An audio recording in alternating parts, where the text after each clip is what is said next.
what the city is talking about. The news that impacts you. Welcome to the Montreal Now Podcast. I think it's undeniable that we just witnessed the end of an era in Quebec.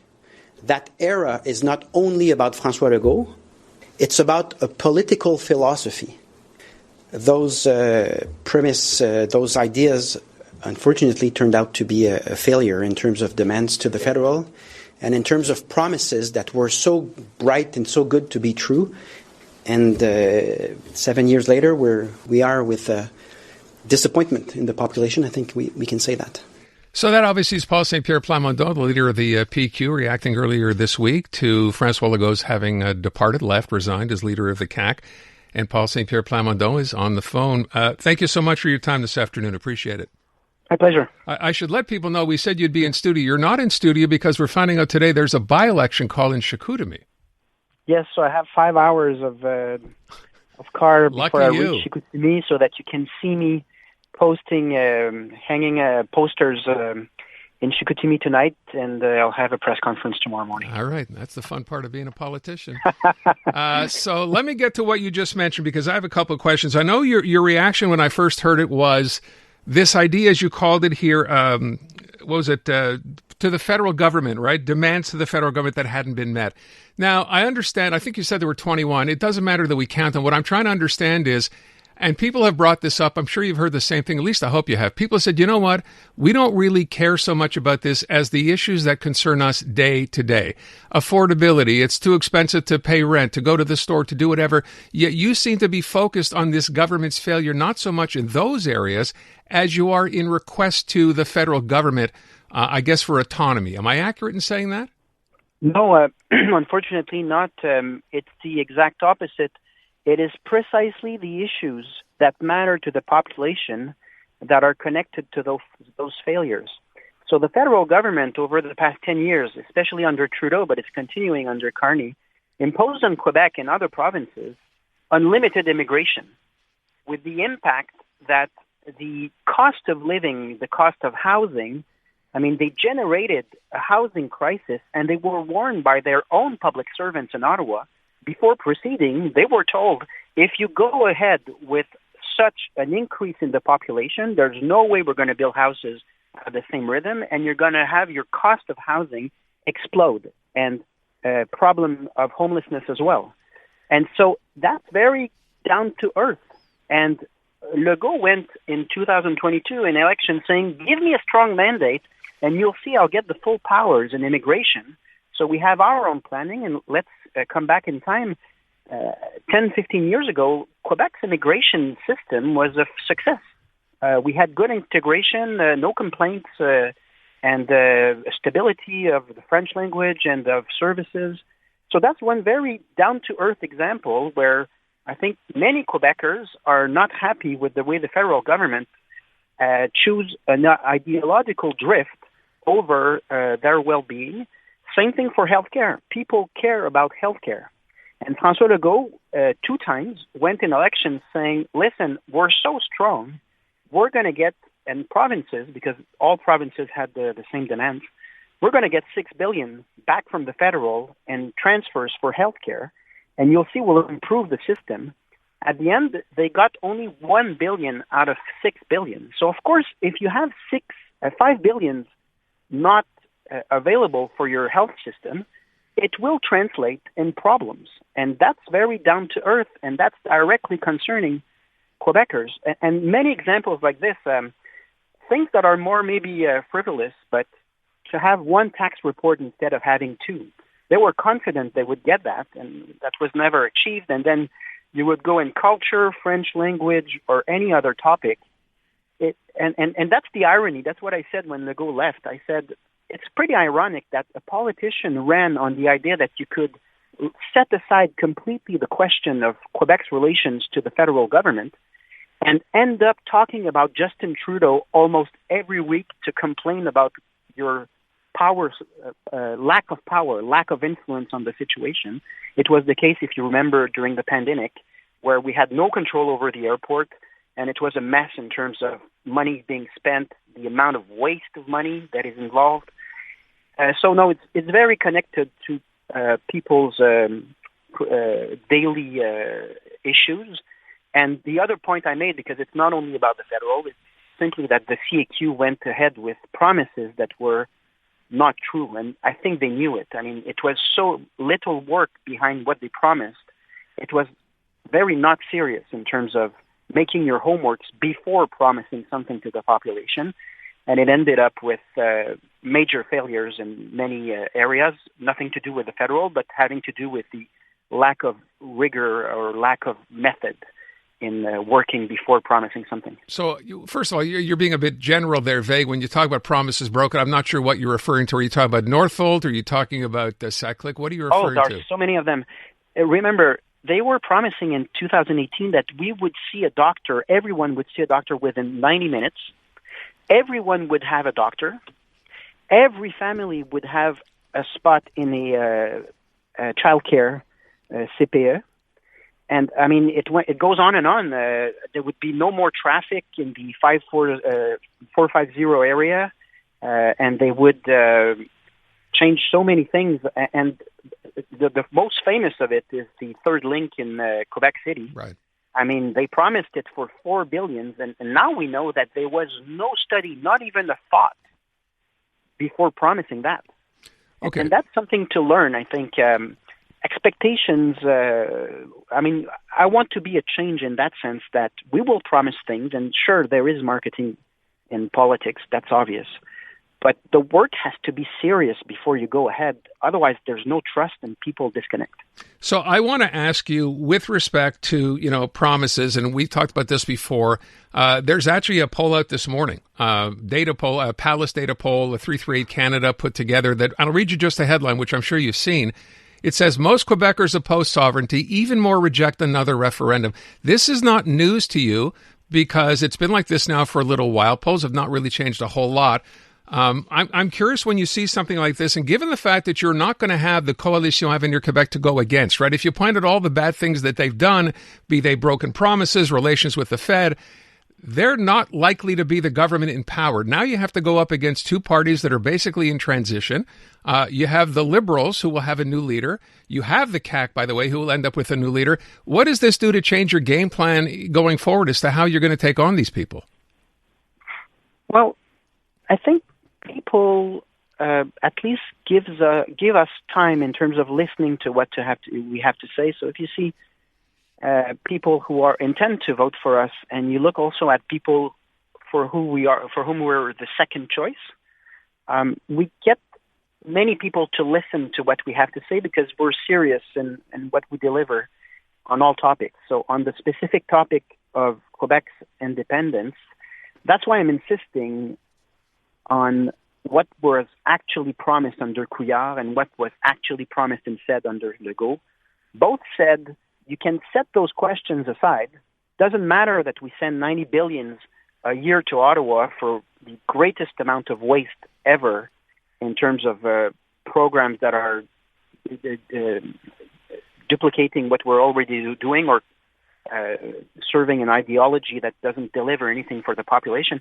They said, I'm going to take care of real down-to-earth things, and we're going to set that question aside. And it's important to me to say, after 8 years of Legault, look at what happened. I mean, it's not going in the right direction, and the waste continues in Ottawa, so we need to draw conclusions from that and unite behind our capacity as any people or democracy in the world, our capacity to end that duplication, to end the waste, and end policies such as an immigration that were just an ideological drift that cost us a lot, and have more intelligent policies, and that's what I'm building. So today we had a new candidate, Sandra Hernandez. She works for the UN right now in Colombia, but she worked in Afghanistan, she worked in Haiti, she worked in all places with very, very important responsibilities, and she's willing to quit her job because we have that society project. So we'll keep on proposing and having that discussion based on facts, based on what we need to learn from Couillard's and Legault's attempt to not realize that we're sending $90 billion dollars a year to Ottawa in return of very little services and a lot of waste. We are speaking with Paul Saint-Pierre Plamondon, leader of the Parti Quebecois, who's in the car on his way to a by-election call in Chicoutimi. This is to replace André Laforêt, the CAQ minister who left. So, Monsieur Plamondon, let me pick up on something you said. You described, of course, this CAQ government, the François Legault one anyway, as well as the Philippe Couillard government, as ideologies. And I'm wondering to myself, aren't you asking Quebecers then who might consider voting PQ to just replace one ideology with a different one that you have? How is yours any different? I referred to, using the word ideology, I referred to the federal government and the ways that comes with it. In terms of who the Legault and the Couillard governments are, we're rather dealing with governments that came to power saying, we can set aside those questions, set aside the 90 billions we're sending to Ottawa. It doesn't matter. We'll fix everything. Turned out to be not true. Well, I will point out the Liberals left with a $6 billion surplus. You can say that about the CAQ with a $13 billion deficit, but they're not the same thing.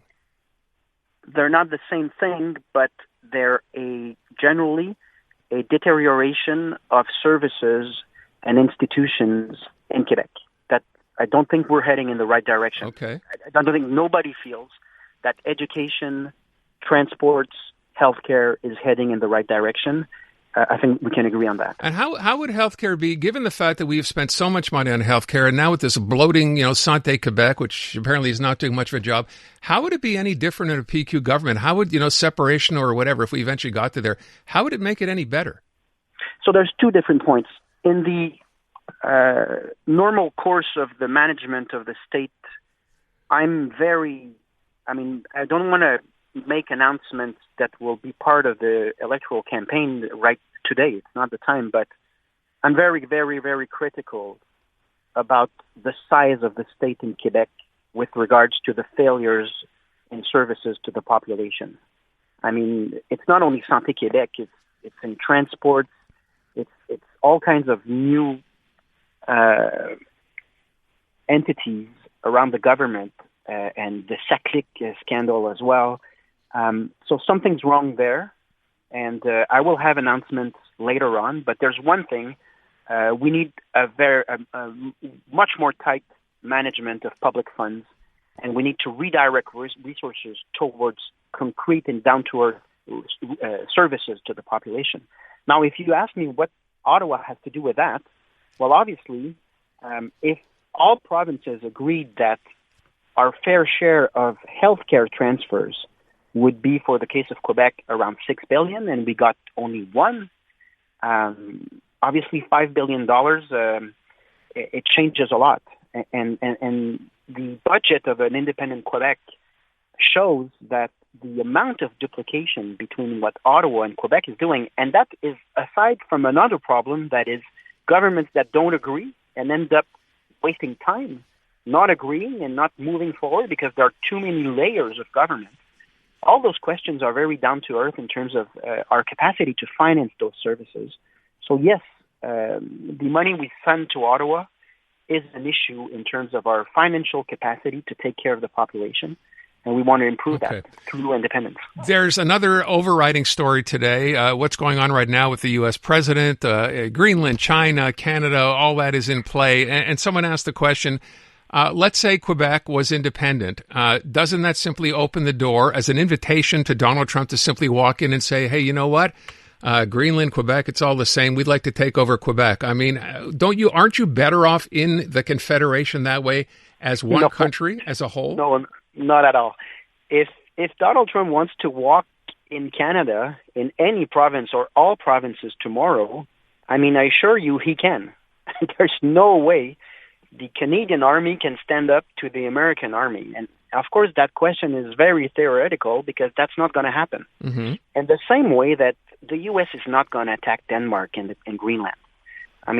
There's a lot of uncertainty, of course, with Donald Trump, and he says many things in his book, The Art of Deal Making, I think. Yeah, The Art of the Deal, yeah. Yeah, so you know the technique. You really take an aggressive stance and you try to squeeze a profit. And if you translate that to politics, we have a very different approach to what we're used to. But are the U.S. going to attack Greenland? No. Okay, well, let's take that. Let's take that out of the equation for a second. What if he simply said, and he said this before, about annexing Canada, he might have been joking, but he said it repeatedly. Are you saying that if Donald Trump, under a PQ government, came to Quebec and said, you know what, we could use what you have in Quebec, you have lumber, you have water, you have critical minerals, and we will pay you X number of billions of dollars in order to do that? No, nobody's for sale right now. Not for sale. I lived in Denmark for more than a year. I speak Danish. And don't expect the Danes to put Greenland for sale. Okay. I know them enough. It's not going to happen either. Quebec's not for sale. And talk to Albertans. There's a strong independence movement there. Nothing's for sale. But there's a reconfiguration of what I would call blind globalization. So the U.S. are saying, we've paid more than our fair share in security and military. We expect now everybody to do their share. And we will not allow foreign adversaries, foreign influence, such as China and Russia, threat our region of influence. It's not the first time the U.S. does that, under Democrats as well. But then I think right now, and I hope I'm correct, everything happens or is possible in politics, but the likeliness of U.S. turning against NATO and Europe or turning against Canada and Quebec, I don't see it. So all right. It's the same last year when everybody was panicked about tariffs, and Jean Charest and Jean Chrétien, even Stephen Harper went around to say that sovereignty is very important. You understand that as a sovereignist, I kind of smile in the same way that today Mark Carney recognized that Greenland had a right to self-determination, and you know that Greenland has independentist views towards Denmark, and Denmark has been very respectful of that. Mm-hmm.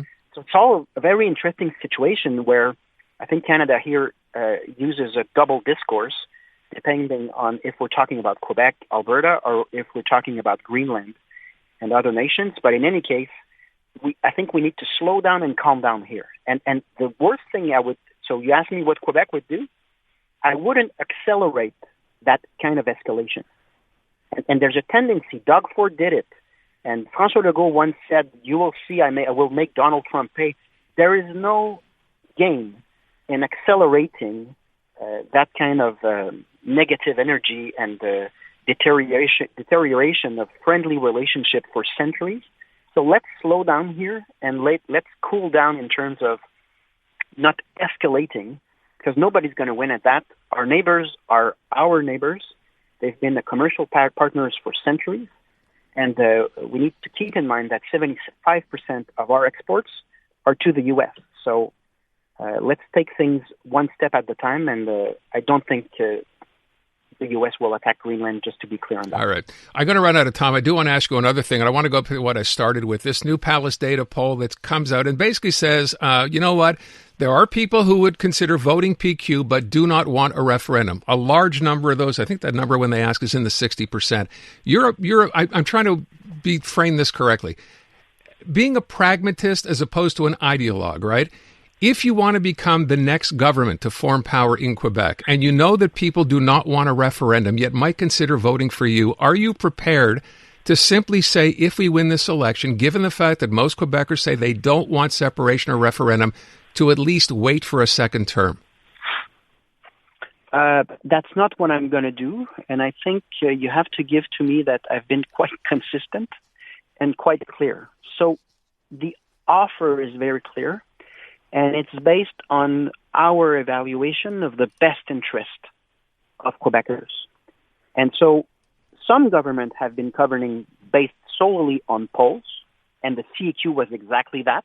They would have a poll every day and say something based on what they read in the poll. Expect a complete change in the political style.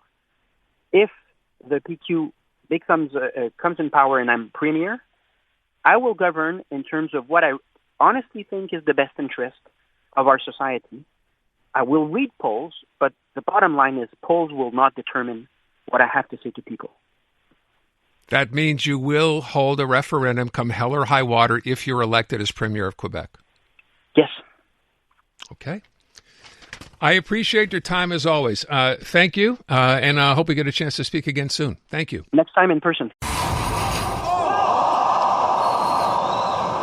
I'm Dylan Playfair. And I'm Tyler Smith. We're putting loneliness in the penalty box by talking to some of our favorite athletes about the importance of friendship. This is Bromance. Bromance is brought to you by Charm Diamond Centers, proudly Canadian-owned and operated. Charm has been part of your love stories and bromances for over 50 years. And you can find Bromance on the iHeartRadio network or wherever you get your podcasts.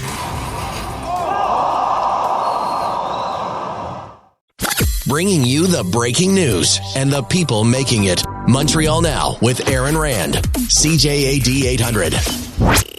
So, you know, one of the big New Year's resolutions always, of course, is going to the gym, working out, finally getting back into it. But what happens more often than not, I think, for people who really want to do it, is finding the time. Because if you're there doing strength training and you've been led to believe, as many people have over the years, that, you know what, you got to spend the time in that gym. You got to do 2-3 sets if you want to see any kind of results, muscle strength, flexibility, endurance, whatever.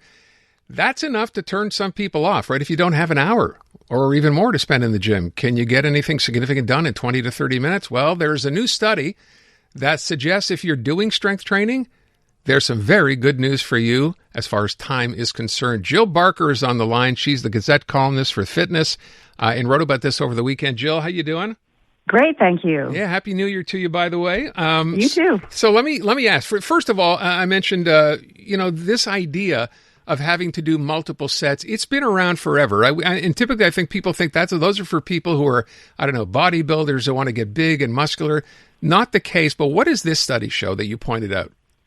Yeah, so there's two things with this study. One, it looks at doing a single set per exercise versus the 2 or 3, or some, bodybuilders even do more sets than that. So a single set versus multiple sets of an exercise. And we also know about strength training is the core principle of strength training is something called overload. So you take your muscle to failure. Right. And really that's the goal. And there's been a lot of questions over the years, like, does it matter if you take your muscle to failure in 1 set or 2 sets or 3 sets? Does your body really even know the difference as long as you go to failure? So there's always been that discussion. So this study looked at both those things. Can you reach build strength and muscular endurance on 1 set, but also going just short of failure? And turns out you can. Isn't that the great news? Now, this study, by the way, let's talk about what they did here, because it's interesting. They took 2 groups here, and what did they find? Yeah, so they took 2 groups, and they gave them the same reps, so 8 to 12 reps per set.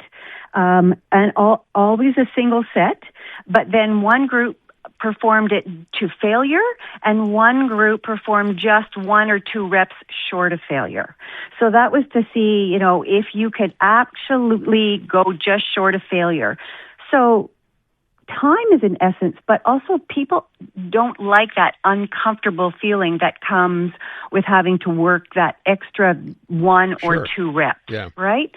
So if you were able to fall short of those 1 or 2 reps and still get the same benefit, maybe more people, again, would come back to the gym. Yeah, and of course, at the end of the day, it's, as I said off the top, when you consider the time involved, right? You do a set, and then you're supposed to rest for a little while, be it a minute or a minute and a half. That starts to add up if you're doing 6, 7, 8 different exercises in a gym that involve strength training. All of a sudden, you've freed up an awful lot of time. Yeah. Now, this group, it took them 30 minutes. So they did 9 exercises, 8 to 12 reps per exercise with 2 minutes of rest between exercises. That's doable. I think imagine that, 30 minutes, not an hour, not longer than an hour, 30 minutes, get everything you need to get done in the gym. That's pretty impressive. Which is pretty impressive. So if you do that strength and then you want to do, an aerobic workout as well, that's roughly that same 30 minutes, you can get both those things done in an hour. Oh, now wait, you just went from 30 minutes. Now we're telling people you should do some aerobic exercise when you're done. I was trying to get them out of the gym. So. You can mix and match, okay. But if you don't want to always go to the gym, like for me, going to the gym is also an effort. So, if I can go to the gym fewer times per week and get everything done in an hour, or I can choose the half hour, whatever you like. The ability to mix and match is really nice. So with respect to research, because research in this area is, of course, I guess, improving, developing over the course of the years. I think all the way back to, you're probably not old enough to remember Charles Atlas, right? And you used to get your little weight thing in the mail, and all you had to do was you'd hold a band and stretch. And back then, it was something called isometric exercise, right? You wouldn't do reps. You would just hold something as long as you could. Yeah. That's old school. I don't think people do that anymore necessarily. Nope. But have things, or how have things changed in terms of the research and what we're able to find out to be able to come up with ideas like this? Well, I think what happens is that some of those researchers, especially when they're in universities, they can actually, they can see what's going on in weight rooms, and their grad students actually look and then have an idea for a study. So it's taken out of the practical component and then put into the lab, which is great. Yeah. So I think that that's where the big step is how you can take some of this research and then put it back in a very practical component for the everyday exerciser. So I think that's the link that's going on there. And also they take questions. They question some of the things we've always believed. Right? Like you have to do so many sets, you have to train to failure, and they test it out in the lab. Yeah, by the way, yeah, go ahead. And that's where we find the surprises. I was just going to say, the one other thing that I thought might be worth mentioning here is the fact that, you know what, when you end up going to the gym, and I mentioned this off the top, but Jill, maybe you could explain, for people who don't know, who, go to the gym, get on a treadmill, get on a bike, and don't do a whole lot of anything else, why is the strength training, what have we learned about that makes it so important? Well, it does. You mentioned up at the top that you lose muscle as you age. So, and when you do lose muscle over your age, as you age, not only is it difficult to do the chores of everyday life, like, take the garbage out or the laundry up and downstairs, but you'll also fatigue quicker. So those are things that you don't want to do, right? You want to have that vitality and to be able to do those things as you get older. And it used to think that, you get weaker as you age, right. But no, you do get weaker as you age because you don't strength train. So I think that that's the real key thing is you want to strength train to be able to do the things of everyday life without feeling as you get older. Listen, it's good advice, it's simple advice, and it's doable, which makes it something you might want to consider doing if you're one of those people who said, I got to get back to the gym, I just don't have the time. Well, guess what? Now you do. 30 minutes, get in, do whatever you have to do and done. 8 to 12 reps per exercise, 2 minutes rest in between exercises, done and dusted. Bing, bang, boom, off you go. Jill, thank you so much. Always appreciate it. No problem. Take good care. Bye-bye. Jill Barker over at the Gazette. I think that's great. Right? Especially if you, like I said, if you're sort of, time constrained and thought, I want to go, but I can't. 30 minutes. I was in the gym this morning, so doing strength training, and typically what I start doing now is when I get done the strength training, I'll get on the treadmill, walk, incline, and then just, do like what they call that, a high interval, intermittent, whatever that is, and then just sprint like 3 times. The good news, though, is when I got done doing the strength training, there was already someone on the treadmill, so I got to go home. That was the best part of my day. The very latest news, reported and discussed. Welcome back to Montreal Now on CJAD 800.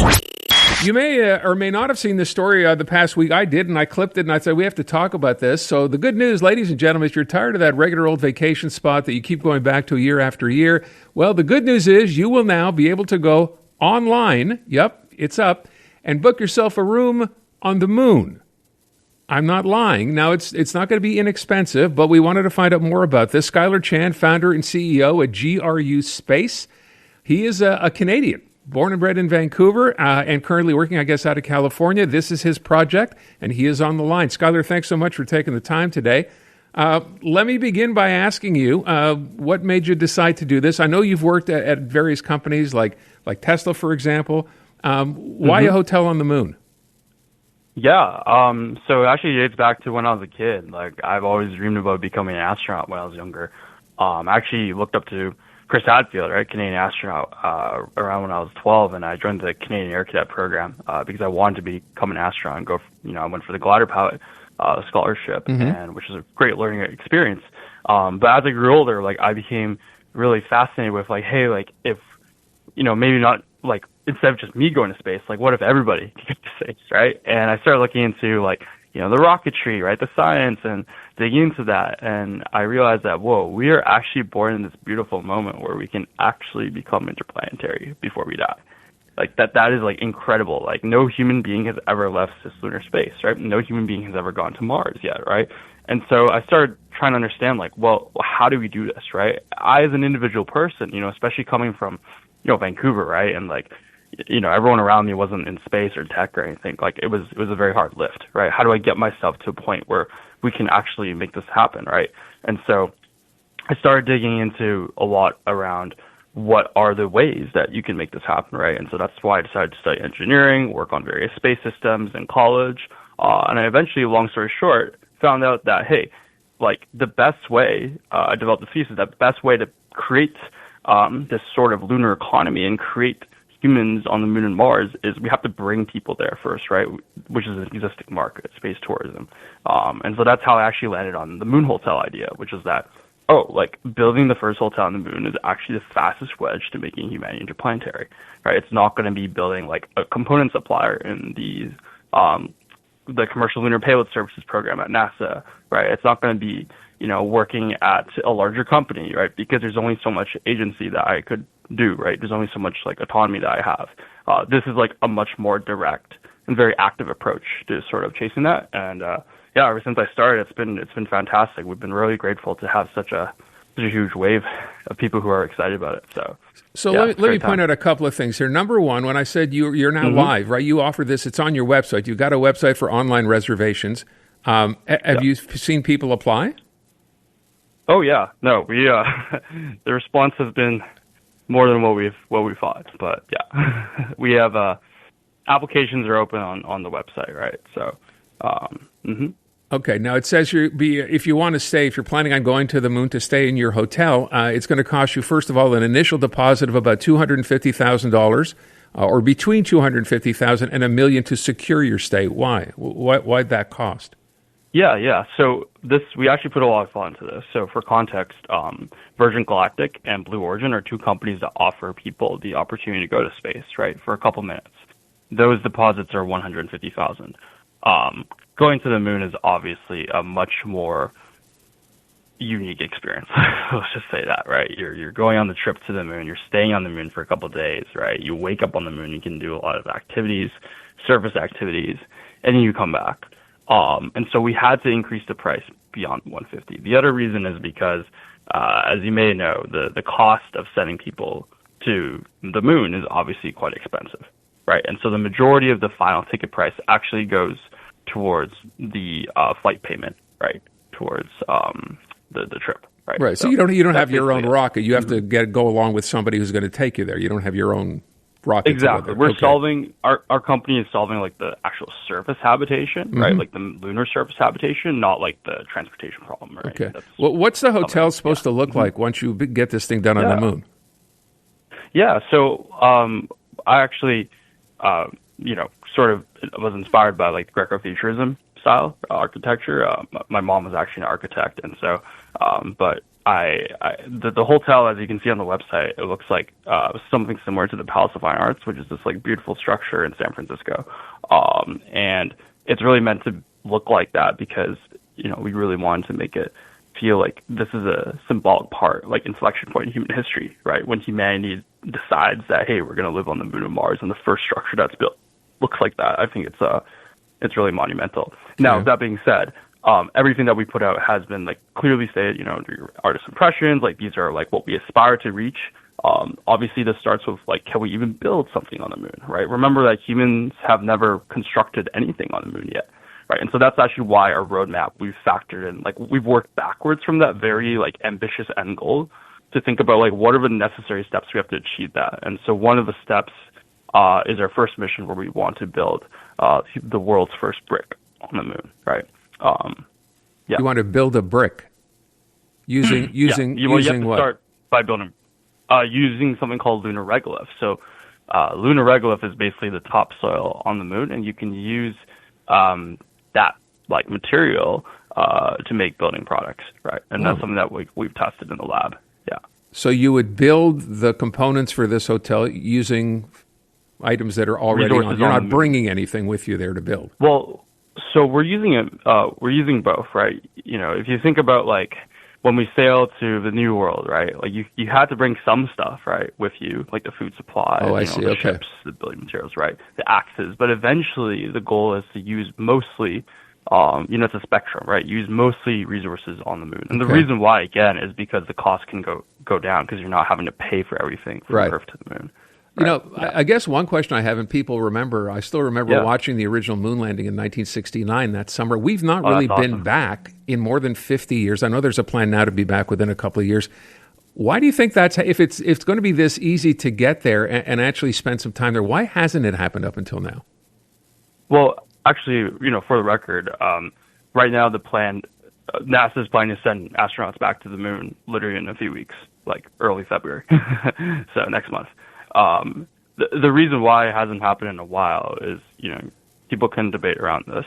Arguably, it's the geopolitics, right? There's always humans are always enjoy competing, right, for things, and right now there's, you can argue there's a bit of a competitive race. But also, more importantly, I would say it's because of the launch price, right? And so there's two things, right? There's the launch cost and there's launch price, right? So, with the rise of SpaceX, right, we've seen companies like SpaceX, we've seen the launch costs internally for them as a company fall, right? Which is great because that means that access to space, to things like low Earth orbit or those, services like satellites, et cetera, that becomes cheaper, and so that's why we've seen this boom of the new space economy, right? AKA so satellites, communication services, etc. But then launch price is different, right? That happens when you have at least two competitors, right? And so with what we saw with Blue Origin, actually last year, there was this mission called Escapade, which is a mission to Mars, right? This is actually developed at Berkeley, and one of our advisors at our company was the principal investigator of that project. Blue Origin proved that they could bring the launch price down because they have now a launch vehicle that was just proven, that mission for NASA, that competes with SpaceX. And so because of that, we're going to see a fall in the price that we would pay, right, these launch providers, which is great. Okay, I got to wrap up, but I want a couple of questions really quick. People here at a hotel. How many rooms are going to be in your hotel? Are you going to have a spa in your hotel? And what the hell do you do on the moon if you're staying in a hotel? Don't you have to contend with radiation and dust and everything else? Yeah. Look, there's a lot. Actually, that's interesting, right? Radiation and dust; those are two very important problems, right? Actually, those are two of the couple, engineering problems that we have to solve along the way. But those are on our roadmap. It's actually directly in our Mission 1 and Mission 2 roadmap is to de-risk those things. As in terms of what the hotel, actually looks like in terms of the amenities or the activities you could do, there's planned moonwalking that you could do. There's lots of surface activities. Of course, yeah. And so these things you would imagine that these things are third, fourth order effects. In the sense of from a company standpoint, we have to first solve the core problem, right? All for that habitation, sure, right? And so we've written in our white paper that these are our planned activities, these are estimated things, right? But it would be absurd for anyone to think that these things it's concrete, right? And so we just want to make it clear that these are what we're hoping to do, right? But it's not that's going to come first. I got it. It's going to come Listen, first. if we can send people to the website who want to see this, where do they go? What's the website?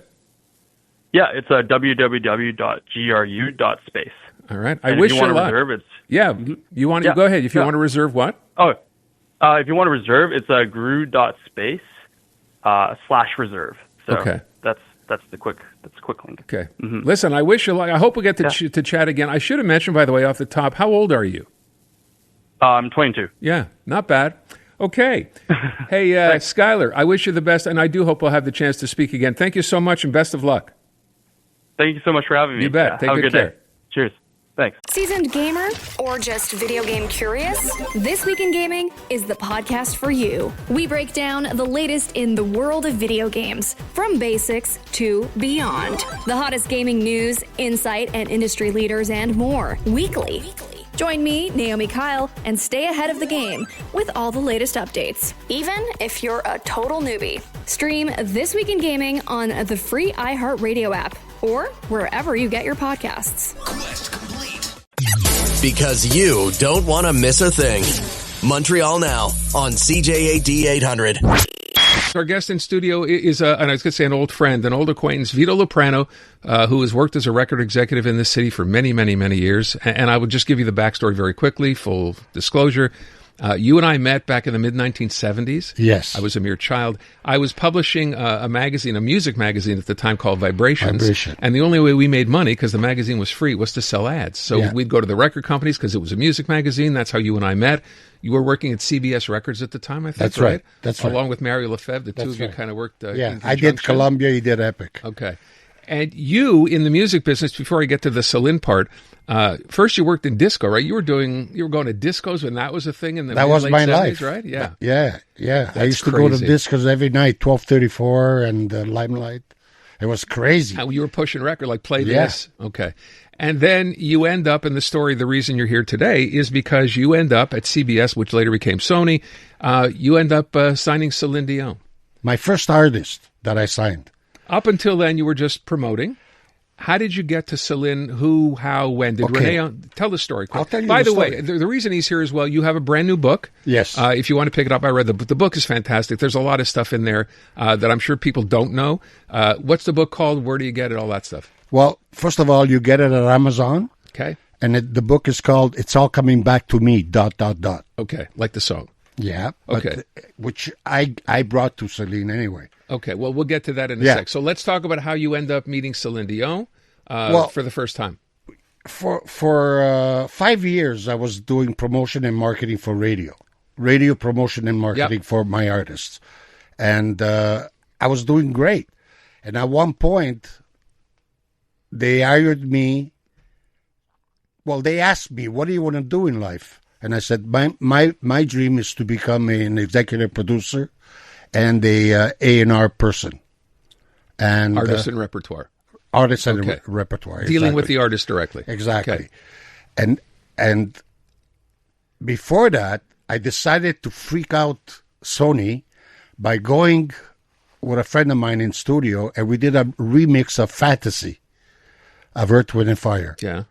And the remix sold 100,000 12 inches here and 500,000 in America.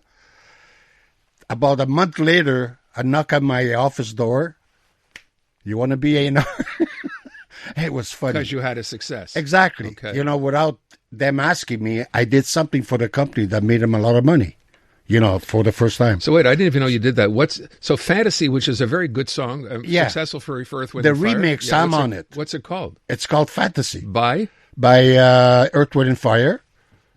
The remix. The remix is remixed by me and another person. Okay. I got to find that. Okay. So now they come to you. Okay, we want to let you do A&R. Okay. Yeah. So, of course, that was my dream. So after a few months, it took me a few months to really place myself and understand exactly how the business works. Okay. Yeah, how the A&R work and how I want to do it. Okay. And the way that happened is that Bill Rotary, do you remember him? Sure, great guy. Yeah, he was the manager of the he ran the branch sort of the office, right? For the branch, yeah. And he met Renee at the I know Dick Ann's. He met him at Dick Ann's in right. Laval, in Chamonix, That's right, in Laval. That's right. Complete coincidence. Complete coincidence. They both liked garbage. Hey. No, I love that freaking so do thing. I. Okay, but remember, fast food, those hamburgers are so thin you can slide them under a door. Exactly, and you can slide a lot of them under the door. So, and he comes into the office and says, Vito, you got to talk to Renee. He's ready to sign with a major. I'm not pushing you. It's your decision, but I would really like for you to call. So when you're talking about signing, he's talking about signing Celine. Yes. Who up until that point, right, she's established a little bit in Quebec. But it was starting to go down. You know, they were starting to get returns of her French music. Okay. When she was 15 and 16. Okay. Because I kind of didn't like that. You know, I didn't sign her for that. I signed her because... To break her out. Yeah, I signed her because I knew she had a great voice, but she needed direction musically.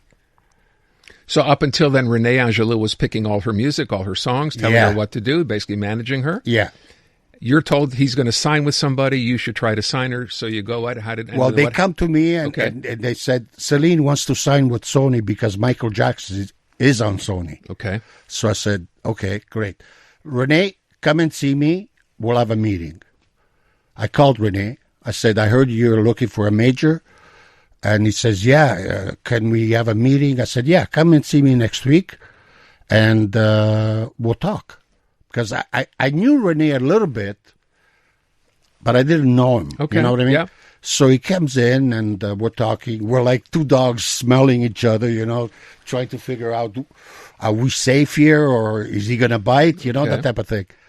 And it was great. And then all of a sudden I said, okay, I'm the type of guy that even if it's going to hurt you, I'm going to tell you the truth.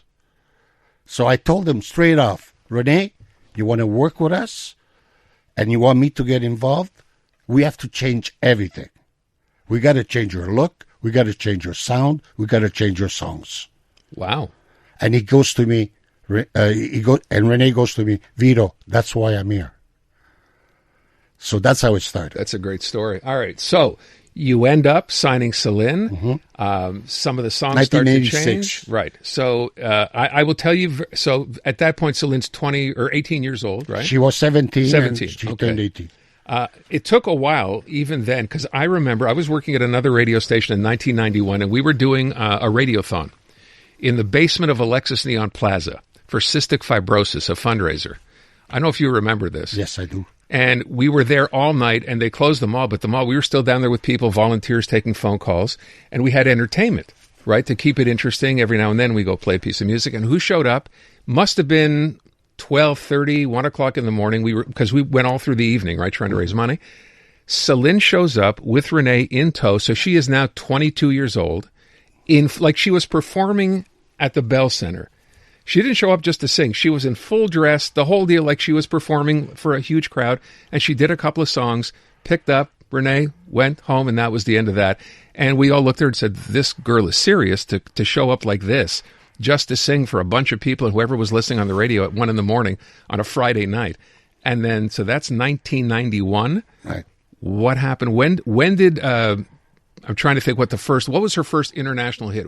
Her first English album was Unison. And the single? And the single that we went number 4 on the Billboard was Where's My Heart Beat Now? Right. Seasoned gamer or just video game curious? This Week in Gaming is the podcast for you. We break down the latest in the world of video games, from basics to beyond. The hottest gaming news, insight, and industry leaders and more weekly.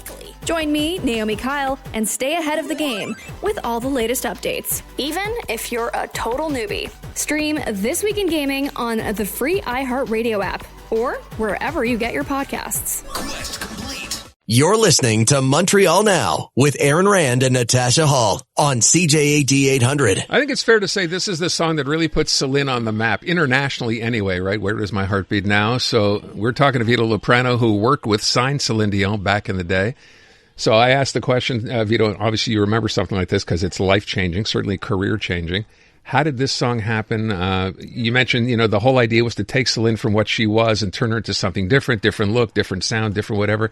Who came up with the idea for the song? Well, what happened is we had just finished the album Unison, and we went to New York to present it to them. It would be the first album that we wanted them to support. They being Sony. Sony, okay. Yes. Sony New York. And so one of the A&R directors there, they came back and said, well, I think we need another 1 or 2 songs, It's a good album. She's great. We want to work her, but we need a couple more songs. Rene was pissed. He comes back. We come back to Montreal, and he's ready. Vito called him, tell them I'm going to go to Warner's. I said, Rene, stop. It's going to take you another 5 years to be at this point. I said, don't worry about the songs. I found all the other songs. Give me a couple of days. And because of that, I called a friend of mine in London. His name is Chris Neal, which he did Mike and the Mechanics. He did Sheena Easton. A writer, songwriter. Writer, producer. Okay. So he says, Vito, I got this incredible song, and it's from a writer who's about to be let go from his publishing company. I want to send it to you. I said, go ahead. I got the song. I listened. Said, this is a freaking hit. I go play it for Renee. No, it's too rock. It's too heavy. Celine liked it. Celine said, oh, I like it. But Renee, it's too rock. I said, Renee, listen to me. We could take a tango song and turn it into pop. This is rock. I'm going to make it into pop. We have to do this song. This is an incredible song. And we went to London to record it. And of course, it was great for him because there was a casino there. So we record the song. By the way, this song that had been written, no one else had recorded it? No, Nobody. no one. Okay. And the song, when we heard the final mix, well, not the final, the rough mix of her vocals that night and everything, I said, I was sweating. They were crying, Renee and Celine, because they realized how good this is a hit, Wow. And that's how we got her to record that song. So obviously you, at this point, because you chose that song and it turned out to do as well as it did, that bought you some credibility with Renee and Celine. And Sony. Yeah, and everybody else. Sony in New York, because then all of a sudden, they went number 4 on Billboard with that song. Yeah, and then the rest of the stage history, there'd be Beauty and the Beast with which People were Bryson. number 1. Yeah. And we know, of course, about Titanic and everything else. Of course. And that built the legend. So my question, because I don't want to run out of time, you now have the trust of Renee Angelil. Yeah. You clearly have the trust of Celine. You had a hit, international hit, and everything went great for the next how long? 22 years. That's pretty until impressive. I started working on. I came up with the concept of taking chances. If you have a little time, I'm going to tell you a quick story.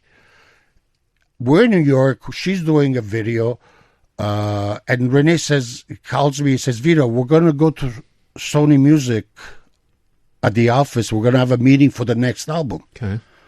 I said, "What? I'm not ready." I said, "Renee." Well, okay. I said, "Okay, let's go." So we get there. The New York person had nothing. Renee didn't know what to do. Celine didn't know what to do. And I said, well, I didn't know you guys wanted to meet. So give me a day. Let's all go back to our rooms, our hotel. Mm-hmm. Give me a day or two, and I'll call back the meeting. I went back to the hotel. I stayed up all night. And I found this song, Taking Chances. And this song gave me the whole concept of the album. So we meet the day after, and Celine is there. Usually she's not there. And I said to them, okay, I've got the album. The album will be called Taking Chances. Why? Well, I'll tell you why, Celine. You're a superstar now. You could do whatever you want. Now is the time to take Now a is the chance, time right, to do it. right. We could do disco, dance, blues, whatever, jazz.